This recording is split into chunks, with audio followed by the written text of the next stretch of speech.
48페이지쯤에 있는 디도서 1장 15절 16절 말씀 같이 읽으시도록 하겠습니다. 시작. 깨끗한 자들에게는 모든 것이 깨끗하나 더럽고 믿지 아니하는 자들에게는 아무것도 깨끗한 것이 없고 오직 저희 마음과 양심이 더러운지라 저희가 하나님을 시인하나 행위로는 부인하니 가증한 자요 복종치 아니하는 자요 모든 선한 일을 버리는 자니라. 아멘. 15절에 보시면 깨끗한 자들에게는 모든 것이 깨끗하나, 이게 이제 믿는 사람에 대한 이야기겠죠. 더럽고 믿지 아니하는 자들에게는 아무것도 깨끗한 것이 없다.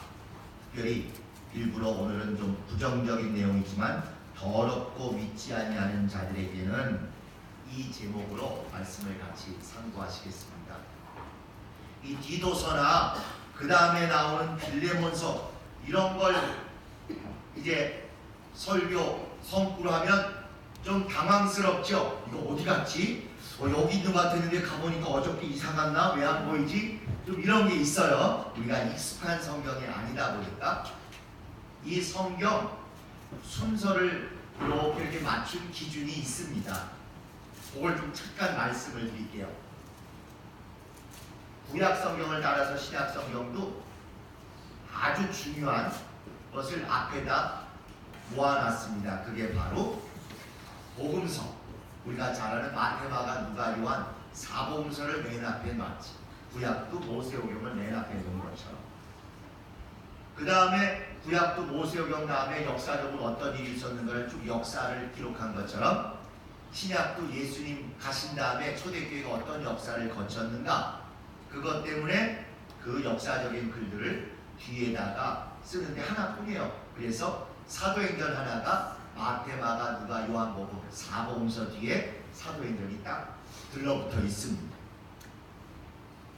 그 다음에 이 구약 성경에 오늘날 우리가 어떻게 살아야 되는지, 하나님과의 관계를 어떻게 맺어야 되는지 그것을 모아놓은 책이 역사책들 다음에 욥시, 잠전하, 욥기, 시편, 잠언, 전도서, 아가 찬양도 하고 기도도 하고 애통하고 매일매일 생활에서 부딪히는 하나님께 아뢰는 이런 것들, 자기의 감정과 생활을 아뢰는 것들이 있고 어떻게 주님 뜻대로 살아야 될지를 묻고 이런 것들이 있다 보니까 그것과 짝을 맞춰서 역사서인 사도행전 다음에 생활을 어떻게 해야 될지, 교회 생활, 가정 생활, 사회 생활 이런 것들을 모아놓은 게 바로 서신서들입니다. 그리고 나서 구약 성경 마지막에는 누군가가 메시아가 오실 것이다 하고 내다보는 예언서가 무려 17권이 뒤에 쫙 있는 것으로 마무리가 되죠. 미래에 장차 오실 분을 봐야 되겠다. 그래서 17권이 있는 것처럼 신약도 이제 장차 다시 오실 우리 주님을 기대해야 되겠다 하고 예언서인 요한계시록이 마지막에 떡하니 가 있는 것입니다. 그래서 모세오경과 역사서들이 있어서 여기 과거에 있었던 일을 쓴 것이고, 현재에 있는 욥기, 시편, 잠언, 전도서 현재의 생활에 대한 게 중간에 있고 미래에 대한 예언서가 뒤에 이렇게 붙어있는 과거, 현재, 미래, 그것을 그대로 짝을 맞춰서 신약 성경에도 과거에 있는 일, 그러면서도 핵심적인 복음서와 역사서인 사도행전이 앞에 붙어있고, 그 다음에 현재의 삶에 대한 것들을 잘 돌아보게 하는 서신서들이 그 다음에 있고, 미래에 대한 주님이 다시 오실 것을 예언하는 요한계시록이 한 편이면 신약은 충분하니까 그 요한계시록 한 권이 맨 뒤에 붙어 있는 것입니다. 그 정도 이제 우리가 알겠는데, 그럼 그 사이에 있는 서신서들, 빌레몬서, 디도서, 갈라디아서, 골로새서 이거 어디 붙어 있느냐? 이것도 순서를 정한 원리가 있어요. 옛날에는요, 무조건 길게 쓰는 게 좀 속된 표현으로 장대입니다. 길게 쓸수록 우대를 받아요. 요새는 짧게 쓸수록 좋아하죠. 옛날은 길어요. 그래서 제일 많이 쓴 사람이 누구냐 봤더니 누가 제일 많이 썼어요? 신약성경에서 사도 바울이 제일 많이 썼잖아요. 베드로가 더 높냐 요한이 더 높냐 이게 의미가 없어요. 제일 많이 쓰는 사람이 사도 바울이라 사도 바울 책들을 무조건 다 모아서 앞에다 놨어요. 사도행전 다음에 나온 수많은 서신서들 중에 사도 바울이 제일 많이 썼기 때문에 그걸 모아서 앞에 놨어요. 그 다음에 나머지 제자들은 또 많이 쓴 순서대로 뒤쪽으로 보냈습니다. 사도 바울이 쓴 것들 또는 다른 제자들이 쓴 것들도 딱 놓고 보면 그 안에서 또 긴 게 앞에 긴 게 짧은 건 뒤고. 그러니까 우리 학생들 답안지는 어떻게 써야 되는 거예요? 잘 몰라도 일단 길게 쓰면요 아주 예외적으로 성격 이상한 선생님 아닌 다음에는 이렇게라도 정성껏 힘을 기울여서 노력했으니 점수를 주자고 점수를 주는 것입니다. 성경적이에요 그게. 그래서 긴 거 앞에 쓰고 짧은 거 뒤에 쓰는데요. 그때 기준이 또 뭐가 있냐? 여러분 교회를 대상으로 쓴 편지하고 개인을 대상으로 쓴 편지 중에 당연히 뭐가 더 중요하겠습니까? 교회를 대상으로 쓰기에 더 중요하겠죠? 그래서 교회를 대상으로 쓴 편지들은 또 먼저 있고 사람을 대상으로 사람 이름이 붙은 편지들은 또 뒤쪽에 있습니다. 그 다음에 또 어려운 거 하나 또 여쭤봐야지. 전서와 후서가 있으면 뭐가 더 앞에 있겠습니까? 당연히 전서가 앞에 있겠죠. 그래서 사도 바울과 다른 제자들의 글들이 많지만 가장 많이 쓴 사도 바울 것들을 모아서 앞에 쓰고 다른 제자들 거는 다 뒤에 가 있고 또 사도 바울 것 중에도 교회 이름으로 로마서, 고린도 교회에 보낸 고린도서 이런 교회에 보낸 걸 앞에 놓고 사람에게 보낸 디모데에게 보낸 디모데서, 디도에게 보낸 디도서, 빌레몬에게 보낸 빌레몬서 이런 건 뒤에 있는 거예요. 그리고 전서가 앞에 있고 후서는 당연히 뒤로. 그리고 같은 교회들 쪽에서도 분량이 제일 많은 게 앞에 오고 분량이 적은 게 뒤에 가고. 그러니까 골로새가 사람 이름인지 교회 이름인지 요건 한번은 들으셔야 되겠죠. 골로새 교회니까 그건 앞에 있고 빌레몬서가 빌레몬이 사람 이름인지 교회 이름인지 이거는 좀 구별해야 되니까 빌레몬이라는 사람에 대한 거다. 요런 거 정도만 들어주시면 사람이니까 뒤쪽에 있겠다 이렇게 찾는 것입니다. 그래서 로마서가 글자 수가 제일 많아가지고 사도 바울의 글 중에도 제일 앞에 있고 고린도 전서 쭉 나가고 그래서 데살로니가 전서 데살로니가 후서 이렇게 교회당에 대한 것까지 끝난 다음에는 이제 사람에 대한 거인 디모데 전서, 디모데 후서, 디도서, 빌레몬서 이렇게 하고 사도 바울이 쓴 건 끝냈어요. 근데 문제는 히브리서가 문제예요. 사도 바울이 딴 것에는 전부 자기가 쓴 거라고 사도 바울이 썼다고 다 썼는데 히브리서만 누가 썼는지가 안 나왔어요. 그러니까 사도 바울은 자기가 쓴 거에 다 자기 이름을 썼는데 히브리서에는 안 나왔으니까 이건 사도 바울이 안 쓴 건가 보다 하고 일단 뺐어요. 근데 보니까 야, 이렇게 율법과 복음에서 잘 알고 이렇게 심오하고 이렇게 꼼꼼하게 잘 쓸 사람이 사도 바울 말고는 누가 있으랴. 이거 사도 바울이 쓴 것 같다. 아 근데 이름은 없다. 이러니까 또 우리가 잘 아는 양다리 작전을 쓴 것입니다. 사도 바울의 글을 모아놓은 맨 끝에다 맨 끝이요 다른 제자들의 글을 모아놓은 맨 앞에다 딱 중간에다 넣은 거예요. 그래가지고 누가 야 히브리서 어디 갔어? 이거 사도 바울 글인데 어디 갔어? 이거 사도 바울 글 모아놓은 맨 끝에 있잖아. 이렇게 대답을 하고 야 이거 사도 바울이 썼다는 말도 없는데 이거 사도 바울 글 아니지 않냐? 그러니까 다른 제자들 쓴 거 앞에다가 놨잖아. 이래가지고 고사에 딱 놓고 면피를 한 것이지. 그래서 히브리서가 꽤 긴 글인데도 불구하고 사도 바울의 글이 다 끝나는 디모데 전후서, 디도서, 빌레몬서 거기 끝났는데 그 뒤에다가 히브리서를 놓고는 거기에 따라서는 사도 바울의 글에 묻혀 있는 것처럼 또 거기에 따라서는 다른 제자들의 글의 앞에 묻혀 있는 것처럼 이렇게 하는 것입니다. 그래서 이런 원리들을 좀 염두에 두시면 얘가 대충 어디쯤 있겠다 이렇게 찾기에 도움이 되실 걸로 믿습니다. 물론 이미 다 알고 계시겠지만, 자, 오늘 읽은 디도서에 우리가 잘 접하지 않은 그런 내용이 나와 있어요. 믿지 않는 자 또는 더럽고 믿지 않는 자들 또는 깨끗한 자들, 이런 구절이 나와 있습니다. 이런 단어들이 나오면 절대로 한국식으로 생각하시면 안 돼요. 한국식으로 깨끗하다, 때가 없다, 점이 없다, 피부가 아주 보들보들하다, 이런 뜻으로 깨끗하다 쓰는 게 절대 아닌 거죠. 구약의 율법부터 쭉 내려와서 이스라엘은 척하면 척 무슨 뜻인지를 아는 이제 그런 거를 이들이 알고 그걸 염두에 두고 쓴 것입니다. 구약에서 이스라엘 사람들은 세상의 모든 물건을 딱 세 종류로 구분합니다. 세 종류. 첫 번째는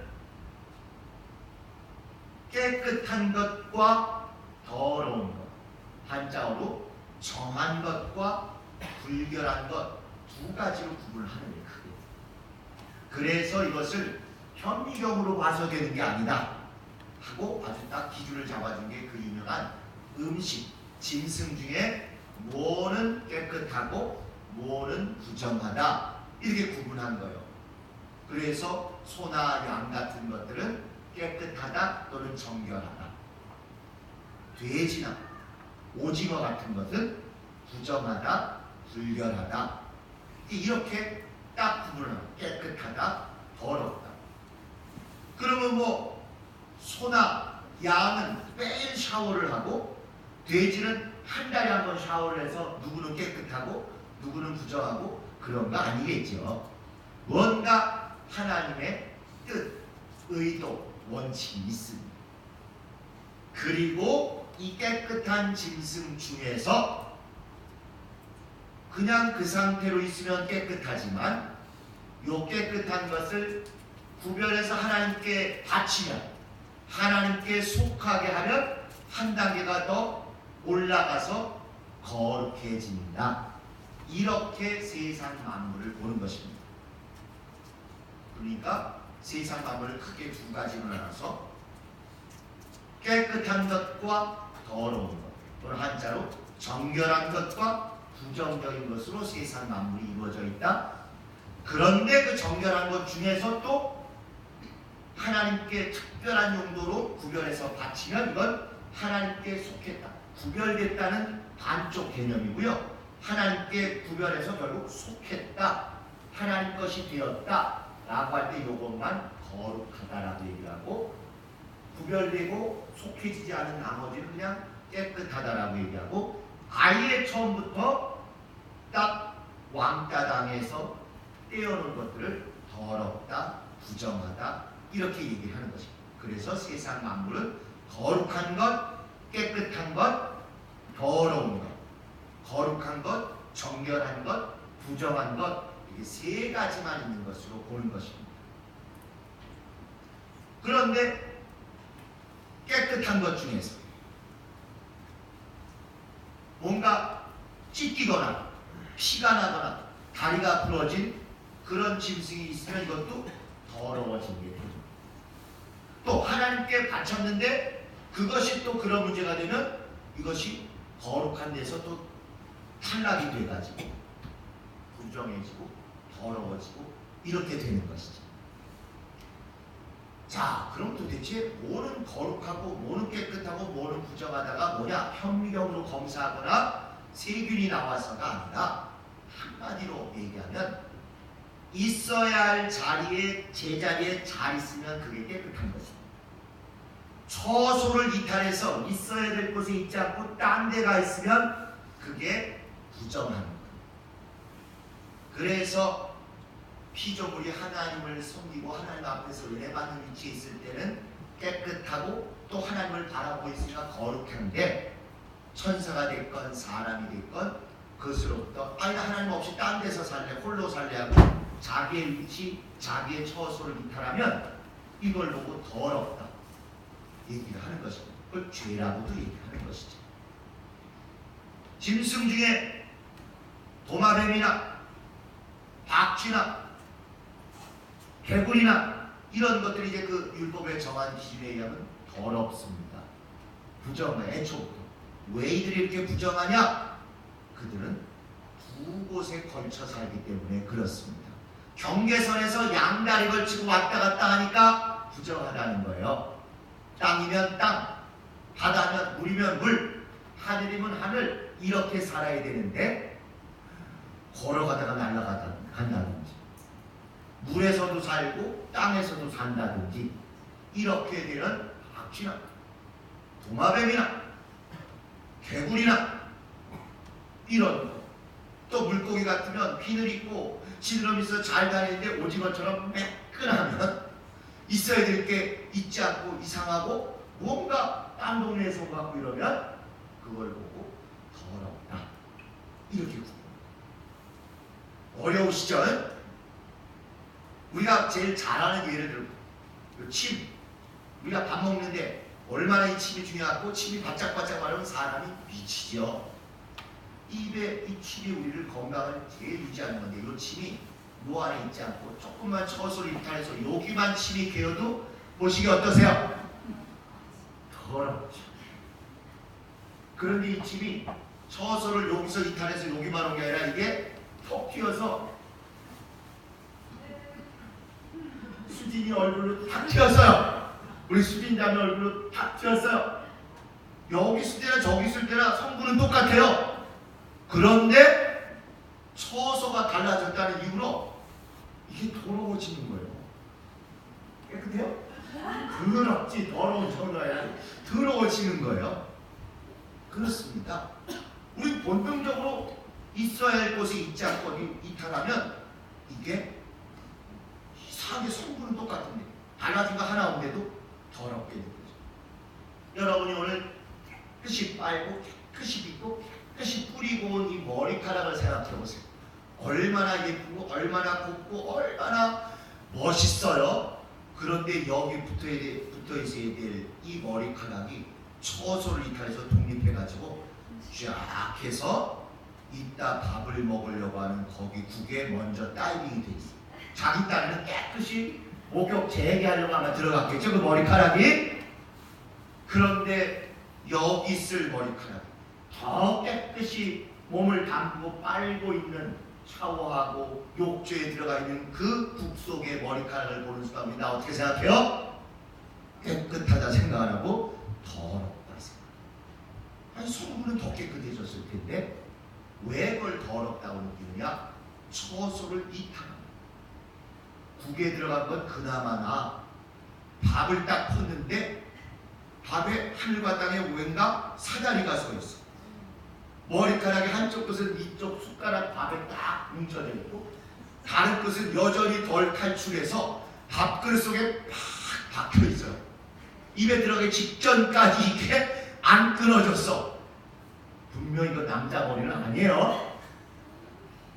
이게 누가 봐도 얼마나 소독까지 해서 밥 속에 들어가지고 밥이 지어지는데 깨끗이 증기를 소독하고 살균 내서 멸균 내서 깨끗하고 물에도 빨았고 열로도 소독해서 올라온 이 밥, 그 사이에 있는 그 머리카락, 이게 그 깨끗한 성분 분석에도 불구하고 더럽다. 이유는 딱 하나입니다. 있어야 할 여기에 붙어 있지 않고 여기에 처소를 이탈해서 다른 데 가서 있으면 이걸 더럽다 이렇게 합니다. 그래서 이런 구약적인 관념, 배경을 가지고 신약 성경을 보아야 합니다. 우리가 하나님 안에 있어야 되는데 처소를 이탈해서 딴 데가 있어요. 그러다 보니까 아무리 잘난 사람, 아무리 깨끗한 사람, 아무리 죄 안 진 사람이라도 처소를 이탈해서 딴 데가 있기 때문에 더럽고 쓰레기 소각장으로 갈 수밖에 없는 것이죠. 그걸 예수께서 오셔서 십자가에 피 흘려 주심으로 말미암아 우리 힘으로 도저히 하나님 안으로 들어갈 길이 없고 담력이 없었는데 피로 문을 열어놓으시고 피로 담을 찢어놓으시고 피로 장막을 찢어놓으셔서 거기 들어가서 원위치 할 수 있는 기회를 열어주신 것입니다.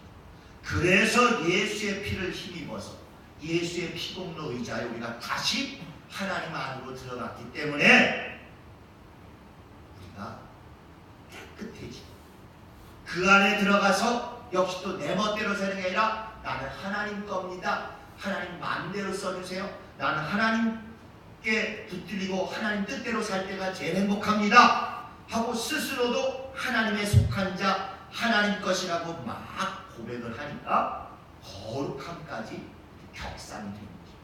한다름에 깨끗해지고 거룩해진 거 맞지만 구약적인 그 원리까지 다 보면 더러웠던 하나님 바깥에 있어서 예수 바깥에 있어서 처소이탈하여 더러웠던 우리가 예수의 피를 의지하여 막혔던 담을 뚫고 다시 원위치로 들어왔기 때문에 하나님 안으로 들어왔기 때문에 깨끗해졌고 여기서 멈춘 게 아니라 나는 하나님 겁니다. 하나님 나 써주세요. 나는 하나님께 쓰임할 때 제일 행복하고 좋습니다. 하고 하나님 거라고 인정하고 막 그분과 함께 하려고 하니까 완전한 거룩에 거하게 되는 것입니다. 그래서 예수의 피로 우리는 깨끗함 받았고 예수의 피로 거룩하게 완벽한 하나님 것이 되어서 하나님 안에서 즐거움과 생명을 누리게 되는 것이죠. 이런 관념을 가지고 15절에 얘기하기를 그래서 예수의 피 안에 들어와서 깨끗해진 자들에게는 이제 그 안에서 무슨 일을 하더라도 그 일이 깨끗한 거예요.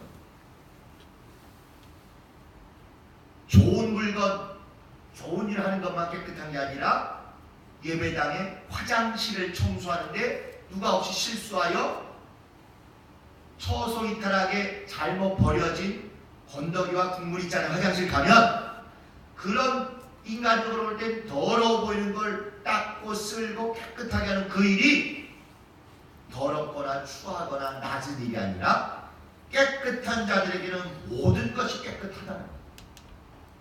아주 단적으로 그것을 치운 일까지도 깨끗하다고 말씀합니다. 그 성분 때문에 더럽고 깨끗한 게 아니라 위치 때문에 처소를 우리가 하나님 안에서 예수의 피 안에서 하느냐 예수의 피를 떠나서 바깥에서 하느냐에 의해서 깨끗하다 더럽다가 결판이 난다는 것이죠. 반면에 더럽고 믿지 아니하는 자들에게는 아무것도 깨끗한 것이 없다. 우리보다 마음씨도 10배 착하고 항상 몸도 향수까지 뿌려서 정말 냄새도 좋고 머릿결도 비단 같고 옷에 먼지 하나 없고 그렇다 할지라도 그 사람의 근본적인 위치가 예수 바깥에 있으면 처소를 이탈해서 있는 거기 때문에 더러운 자고 믿지 아니하는 거라는 것입니다. 여기 아주 원어의 중요한 원리가 있는데요. 이 부분만은 더럽기도 하고 믿지 않기도 하고 이 뜻이 아니고 여기가 특별한 문법이 있어서 더러운 자 곧 믿지 않는 자 그런 뜻입니다. 이게 동격이라는 걸 표현하는 그런 문장인데 영어나 한국어나 이런 데서는 번역이 좀 어려워서 그냥 더럽고 믿지 않는다, 더럽기도 하고 믿지 않기도 한다 이렇게 돼 있어요. 이거는 한마디로 더러운 자 곧 믿지 않는 자 이 뜻이에요. 바로 아까 설명드린 구약부터 고도하게 흐르는 성경적인 관념을 갖고 말하는 것입니다. 더러운 자는 곧 믿지 않는 자다. 믿지 않는 자가 곧 더러운 것이다. 이건 완전히 동격이다 하는 거예요.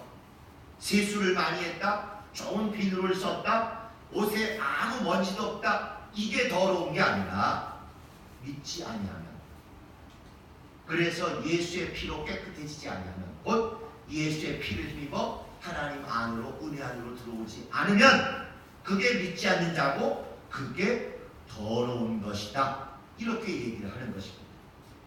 그래서 외모로 보건 현미경으로 보건 성분을 조사하건 아무리 해도 그런 것 때문에 더럽다 깨끗하다 이게 결정되는 게 아니라 예수의 피를 힘입어 예수 바깥에 하나님 바깥에 초소를 잘못 갖고 있었던 사람이 예수 안으로 하나님 안으로 들어오고 여기서 또 한 단계 더 격상돼서 하나님께 속하고 그분 손에 붙들려서 거룩해지기까지를 항상 영국에 두라는 것이죠. 이 여기 나오는 더럽다는 단어가 신약성경 내내 쓰인 걸 보면 천사들에게는 한 번도 쓰인 적이 없어요. 오직 사람 또는 그릇 이런 거에만 쓰는 거예요. 왜 그런 말을 하냐면 귀신을 더러운 영 또는 더러운 귀신 이렇게 표현하지 않습니까? 그래서 사람들은 귀신이 천사일 것이다. 이런 얘기들을 그냥 쉽게 생각하는데 귀신에게 쓴 이 더럽다는 단어는 천사라는 대사에게 쓴 적이 없어요.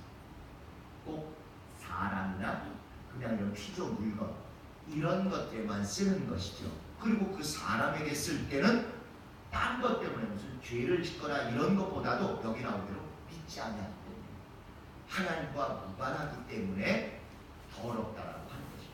그래서 더러운 영 그걸 딱 놓고 보면 천사라고 할 여지가 없는 그냥 사람에게 쓰는 단어인 걸 신약성경 내내 너무너무 잘 아는 거지. 하나님이 그걸 잘 안 받아들이려고 해서 그렇지 있는 그대로만 보면 더러운 영, 곧 믿지 않는 영, 더럽고 믿지 아니하는 자. 이 얘기는 플러스가 아니고 이퀄이라는 얘기예요. 더러운 자, 곧 믿지 않는 자에게는 아무것도 깨끗한 것이 없다. 자, 오늘 얘기를 마무리하도록 하겠습니다. 성경을 나오는 이런 우리가 상식적으로 잘 알 것 같은 그런 용어들, 중요한 개념들을 볼 때는 우리식으로 보면 완전하지 않고 성경이 무슨 뜻으로 항상 이걸 쓰고 있는지 히브리 사람들의 관념이 무엇인지를 구약부터 쫙 잘 봐야 우리가 정확히 안다. 그 중에 깨끗하다, 더럽다는 구약 율법부터 계속되는 것이고 그 다음에 하나 더 거룩, 깨끗, 더러움 세 가지인데 거룩이나 깨끗함은 한 통속입니다. 그 기준이 뭐냐? 때가 묻었고 먼지가 묻었고 성분이 조금하고 아니라 있어야 할 처소에 제대로 있으면 깨끗한 것이고 처소를 벗어나면 더러운 것이다. 그래서 우리가 하나님 안이라는 있어야 할 것을 벗어나서 모든 사람이 더러운 자가 됐기 때문에 쓰레기 소각자 같은 지옥에 갈 운명이었다. 그런데 예수께서 피 흘려주심으로 말미암아 막혔던 담을 허무시고 가려졌던 휘장을 찢으시고 돌아갈 길을 열어주셔서 우리가 원래 위치인 하나님 안으로 들어왔기 때문에 깨끗해졌고 여기서도 그래서 지옥 안 가게는 됐지만 이 정도가 아니라 하나님께 쓰임 받으려고 그 손에 속했기 때문에 거룩한 자가 됐다. 이렇게 거룩한 우리는 무슨 일을 하더라도 무슨 주님의 일을 하더라도 우리가 근본적으로 깨끗하기 때문에 깨끗한 자들에게는 모든 것이 깨끗하다. 그러나 그 피를 의지하지 않는 자, 믿지 않는 자는 더럽다. 더러운 자가 곧 믿지 않는 자요, 믿지 않는 자는 더럽다. 그러므로 빨리 예수의 피를 힘입어서 이 신분과 이 영적인 상태를 바꿔야 한다. 그것이 우리에게 맡겨주신 하나님의 일입니다. 우리가 교회를 지키고 교회 생활하면서 여러 가지 어렵고 힘든 일도 있고 귀찮은 일도 있고 하기 쉬운 일도 있고 하기 어려운 일도 있습니다. 심지어 아까 예를 든 화장실이든지 주방에든지 또 바깥에든지 뭐 여러 가지 일이 있죠. 주일날 깨끗한 옷을 입고 멋진 옷을 입고 목장을 하고 왔는데 또 그런 거 한다는 거 쉽지 않을 수 있습니다. 그러나 정말 여러분들이 지금까지도 교회를 지키고 예배를 선포하기 위해서 보이게 보이지 않게 이런 굳은 일들을 해오신 많은 분들 또 앞으로도 이런 일을 힘을 다하고 즐거움을 다해서 하실 분들에게 꼭 우리가 이 말씀으로 영원한 상급을 바라볼 믿음이 있어야 합니다. 깨끗한 자들에게는 모든 것이 깨끗하다. 예수의 피로 깨끗함 받은 여러분들이 교회 안에 사시는 일이든 또 이웃에서 사회에서 일터에서 하시는 모든 일이든 그 일의 종류 때문에 여러분의 깨끗함이나 더러움이 좌우되는 게 아니라 정말 예수의 피로 깨끗하신 여러분의 신분, 여러분의 위치 때문에 여러분이 깨끗한 건 말할 것도 없거니와 그 일 자체도 깨끗해지고 거룩해진다는 그 소명으로 모든 세상일에도 능히 승리하셔야 합니다. 그걸 모르는 구약의 율법에는 훈련 때문에 시신의 손이 닿으면 더럽다 이렇게 얘기했지만, 거룩한 이들은 누가 길에 쓰러지거나 누가 갑자기 피 흘리거나 심지어 시신이 있어서 다른 사람 손도 못 대고 어떨 때 먼저 가서 돕고 일으키고 책임져주고 더 끝까지 돌봐주는, 거기까지 할 수 있는 것, 그것이 우리의 깨끗함의 담력입니다. 사마리아 사람은 그걸 몰라도 복음의 원리를 자기도 모르게 실천한 거예요. 그러나 제사장이나 레위인이나 율법에 지킨다는 사람들은 그 강도 만나서 피 흘리고 어려움을 겪은 사람이고, 저거 만지면 불결해져, 저거 건드렸다가는 내 거룩함이나 깨끗함이 없어져, 이렇게 생각하고 피해가는 거죠. 우리 깨끗한 자는 모든 것이 깨끗하다 하신 이 말씀대로 정말 교회 안에서의 굳은 일, 작은 일뿐만 아니라 교회 바깥에서의 사회적인 일에서도 누구보다 담대함을 가지고 그 일에 앞장서는 여러분 되시기 간곡히 부탁을 드립니다. 여러분이 손대시는 모든 일이 여러분의 깨끗함 때문에 그 일이 깨끗한 일, 거룩한 일, 주님의 관심을 갖는 하늘의 일이 된다는 것, 이 담력으로 모든 주의 영광을 들고 하는 모든 일에 성공하는 여러분 되시기를 예수 이름으로 축원합니다. 우리 시간 기도하실 때 예수의 피로 우리를 깨끗게 하셨사오니